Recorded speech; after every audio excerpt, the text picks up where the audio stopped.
With snow expected to begin Sunday, people across the area are preparing ahead of the winter storm. Fox 61's Jalen Anderson spoke to a few shoppers out grabbing some last-minute items. People I spoke with say it's better to stay ready so you won't have to deal with the last-minute rush when shopping. Just make sure you guys have enough food in your house, dry food. Shoppers are already filling carts with last-minute essentials ahead of the winter storm. Stores across the area say they're seeing a noticeable increase in foot traffic, with customers stocking up earlier than usual. Garfield Armour stays in Hartford. He says even though this is expected to be major winter weather, he is not fazed as he is battle-tested.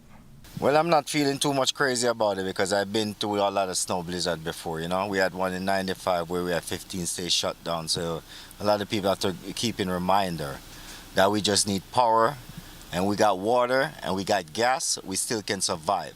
From groceries and bottled water to batteries and pet supplies, shoppers tell us they're making sure they're fully stocked at home, especially with the possibility that road conditions may become difficult or even undrivable. Once the storm moves in, Carrie Maynard is from Southington and says she caught a steal at Home Depot getting a last-minute snowblower for her home.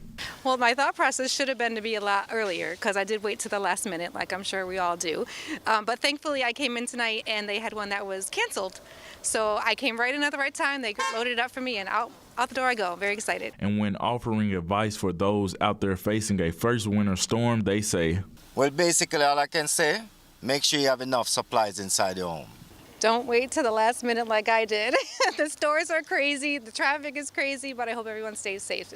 Many in West Hartford are hoping this winter storm doesn't live up to its full potential.